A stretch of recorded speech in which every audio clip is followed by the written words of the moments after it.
name is Justin Doctor, and I'm the Vice President of Sales and Marketing at CompIntelligence. One of the services that we provide at CompIntelligence is to meet with all of the equity stakeholders at a company, review any plan documents and existing documentation, and make recommendations on how to improve efficiency, compliance, and be more in line with industry best practices. Today, we are going to talk through one of the top 5 stock plan process recommendations with our Director of Consulting and Administration, Michelle Tomasetti.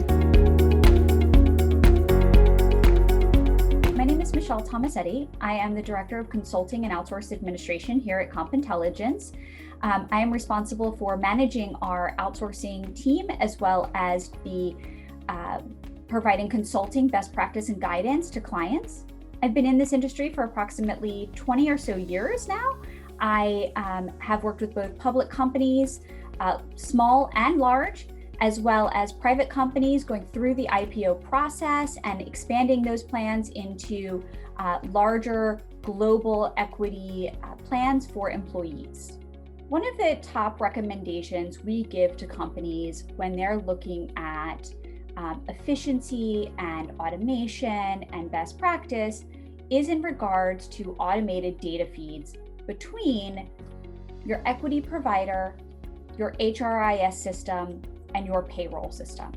Now, many companies will have an automated feed of demographic information over into their equity platform, but many companies don't have what we call a route back file.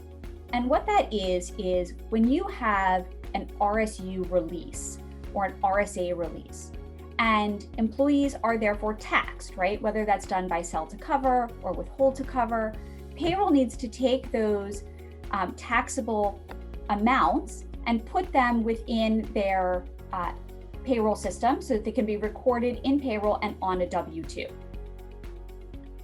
However, most of that we see is done manually, whether it's the equity administrator running reports out of the equity system and providing it in Excel to payroll. Those files then need to be converted into Workday EIBs or ADP manual payroll check files or other manual uploads through your payroll administrator.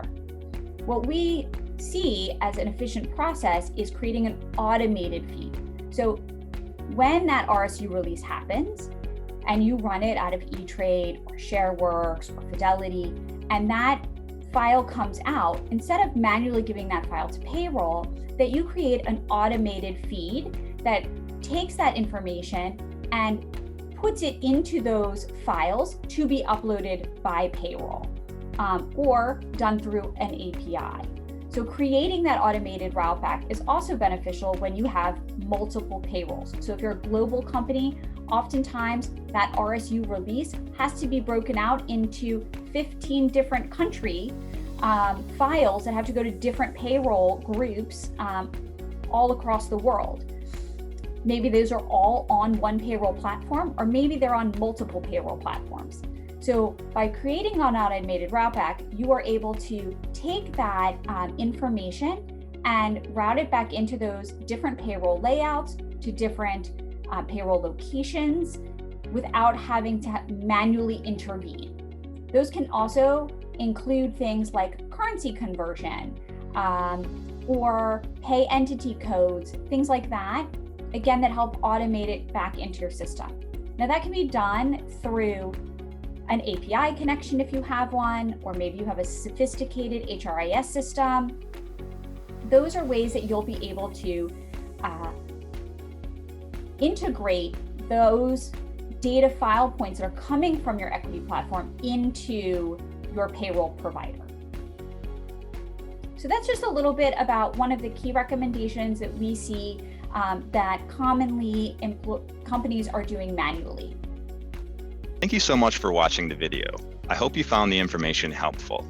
If you would like to discuss how CompIntelligence can help your company, please visit our website at compintelligence.com or call us at 203-941-0723. Be on the lookout for our next video on stock plan process recommendations.